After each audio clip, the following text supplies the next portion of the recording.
Welcome to మట్టి సట్టి channel. Video చూస్తున్న ప్రతి ఒక్కరికి మట్టి సట్టి ఛానల్కి స్వాగతం.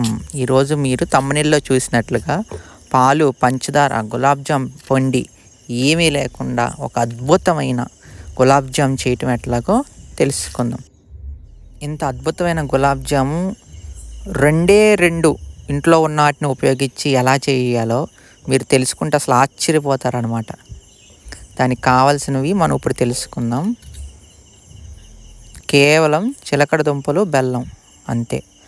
మొదటగా మనం చిలకడ దుంపలను తీసుకొని శుభ్రంగా కడిగి వాటిని అడ్డంగా 2 ముక్కలు చేసుకోవాలి. ప్రతిదాన్ని వీడియోలో చూపించినట్లుగా మీరు శుభ్రంగా కడిగి అలా 2 ముక్కలు చేసుకోండి. ఒక్కొక్క దాన్ని చేసుకున్నాక ఒక పాత్ర తీసుకొని స్టవ్ వెలిగించి దానిపైన ఆ పాత్ర పెట్టి అందులో చిలకడ దుంపలు వేసి తగినన్ని నీళ్లు పోసి కాసేపు మనం ఉడకపెట్టుకోవాలి.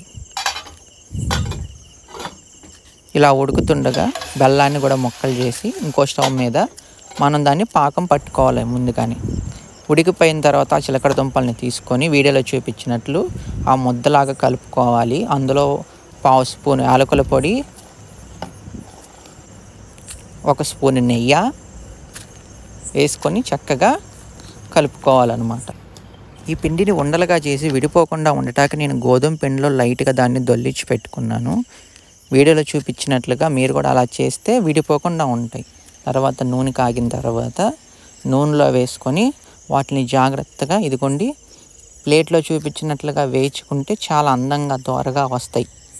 తర్వాత సిద్ధం చేసుకున్న పాకంలో మనం వేయించుకున్నటువంటి చిలకడ దుంప గులాబ్ జాములు వేసుకొని కొన్ని గంటల పాటు అట్లా వదిలేయాలి.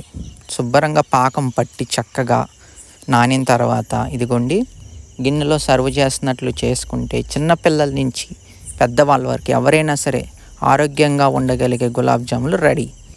వీడియో చూసిన ప్రతి ఒక్కరికి ధన్యవాదాలు తెలియజేసుకుంటున్నాను. ప్లీజ్ సబ్స్క్రైబ్ మట్టి సట్టి ఛానల్ అండ్ షేర్.